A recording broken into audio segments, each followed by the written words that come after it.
তুমিও তো তাৰ মাতা পুত্ৰই যেতিয়া পিতাৰ কথা শুনিব পাৰে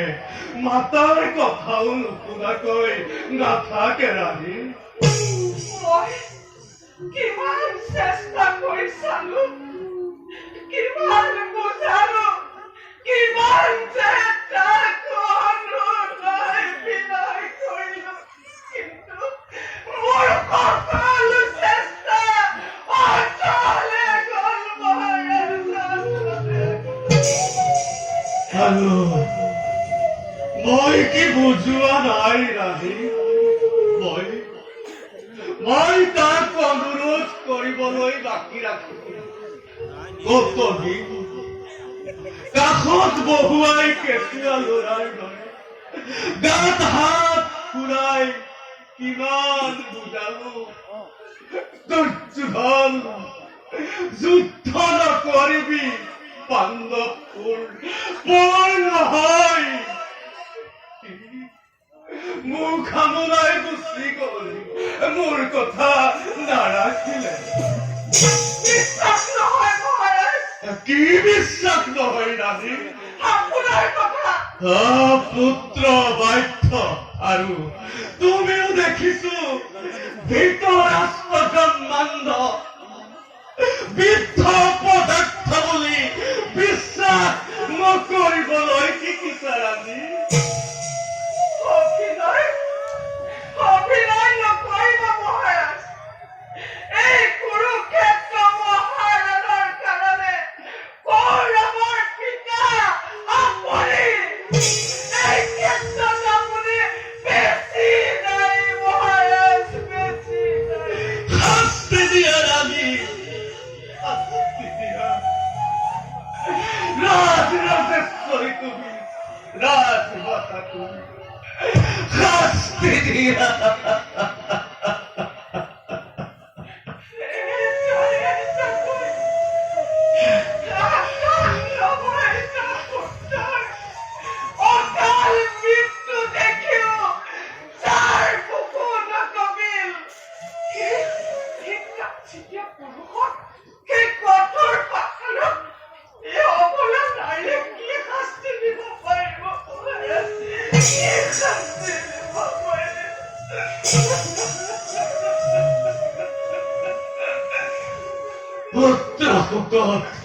জৰ্জৰিত হবলৈ কৈছা ৰাণী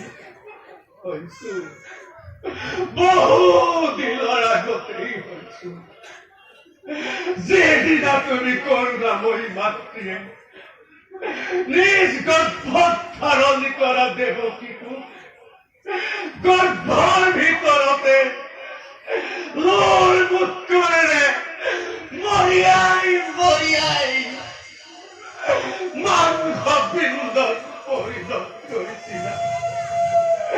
সেইদিনাই জৰ্জৰিত হৈছো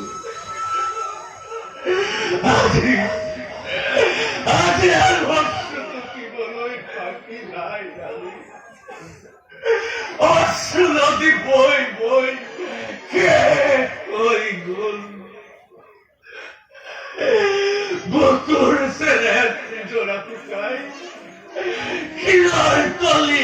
উলাই করি গান্ধারী গান্ধারী মতি ভস্ম দুর্বল মিথ্যা বই অস্থির মগজু কিবা কম বুলি কিবা কৈ পেলালো মোক ক্ষমা কৰা নাদি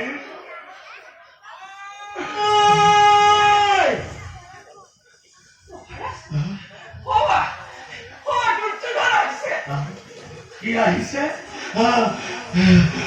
মোৰ মূৰ ঘূৰাইছে ৰাণী মই স্থিৰে থাকিব পৰা নাই মোক হত্যালৈ দিয়া ৰাণী মোক হত্যালৈ দিয়া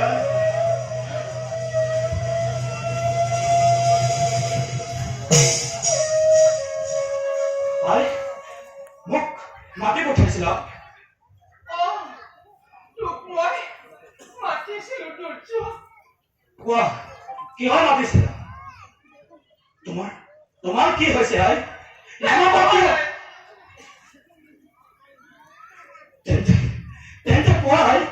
তোমাৰ আদেশত কুৰুক্ষেত্ৰৰ পৰা দৌৰি আহিছো মই কম তই শুনিবি পুত্ৰ কোনদিনা তোমাৰ অবাধ্য হৈছো আই কোন পুত্ৰ এই যুদ্ধ তই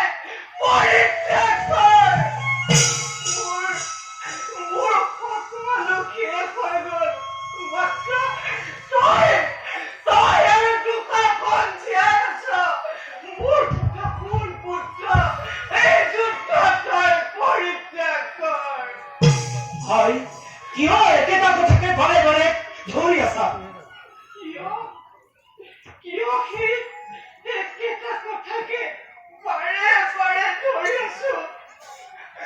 পুত্ৰ কমছে কি বুজাম তোক বৰ বয়সতে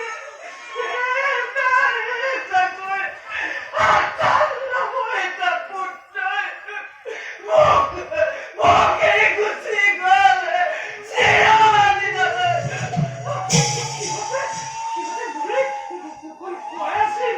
আজি মোৰ বুকু দম হৈ গ'ল মোৰ কথা কোন পুত্ৰ এই যুদ্ধ তই পৰিহাৰ হে জননী পৰিহাৰ কৰিলে সমৰ আহিবনে মৃত্যু পুৰীৰ পৰা কোৱা মোৰ মৃত ভাতৃ ঘূৰি পৰিহাৰ কৰিলে সমৰ পাৰিম নে নচিব জননী কপালৰ ভাগ্য লেখা সেই বিধাতাই লেখা কোনেও নোৱাৰে নচিব বিধিৰ বিধান সেইজনী পুত্ৰ আপোন ঘৰত জ্বলিলে যে ভীষণ অগ্নি তাক তই বিপুৰে জ্বলিবলৈ নিদিবি পুত্ৰ নিদিবি এই অগ্নিয়ে দহন কৰিলে মোৰ দাদা স্নেহৰ এই অগ্নিয়ে দহন কৰিলে মোৰ আত্মীয় স্বজন সেই অগ্নি জ্বলাওক জননী হয় যদি দক্ষ হওক শিৰহত মোৰ নতুবা নিজেই গহি চাই হৈ উৰি উৰি গুচি যাম পাৰলৈ মাতৃৰ আজ্ঞা লংঘন নকৰিবি পুত্ৰ সন্তানক অপৰাধী নকৰিবা মাতা জানো বেদবাণীৰ তোমাৰ আদেশ কিন্তু কি কৰিম জননী মেলি দিলো তৰিৰ মোৰ মহাজলধিক নাহে ঘূৰি নোৱাৰে ঘূৰাব চেত্ৰপি মাতা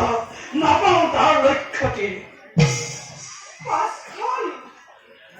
পাঁচখন গাঁও মাত্ৰ খুজিছে পাণ্ডৱে তাকে যে নকৰকে শান্তিৰ প্ৰস্তাৱ দয়াশীল যুধিষ্ঠিৰ বিবাদটো নোহে বুজত তোৰে শান্তি প্ৰস্তাৱ তেওঁলোকে সাদৰে কৰিব গ্ৰহণ সন্ধি কৌৰৱৰ সৈতে পাণ্ডৱৰ সন্ধি তোৰ কি ক্ষতি ক্ষতি একো নাই কিন্তু এই সন্ধি যুদ্ধৰ আয়োজন নাছিল জননী। এই সন্ধিৰ বাবে লক্ষ লক্ষ বীৰে প্ৰাণৰ মমতা এৰি প্ৰিয়জন নাই কৰা প্ৰাণদান উন্মাদৰ দৰে। শুনা মাধৱ, জন্ম মোৰ ক্ষত্ৰিয়কুলত, বীৰ মই চন্দ্ৰবংশী ৰাজেশ্বৰ। প্ৰাণৰ ভয়ত কাপুৰুষ হৈ পাণ্ডৱৰ চৰণত প্ৰণিপাত কৰি সন্ধি ভিক্ষা নকৰো।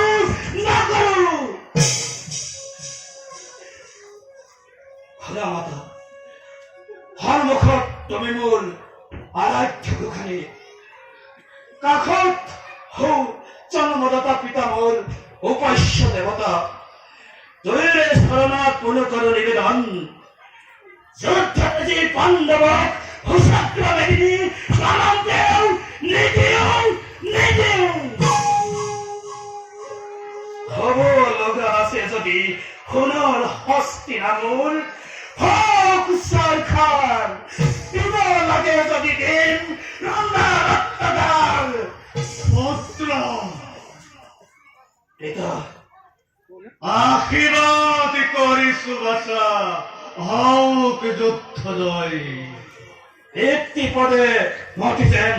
চিৰদিন ৰয়। আৰ যদি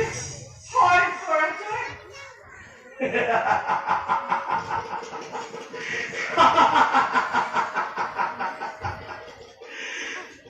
তোমাৰ সন্তান মই।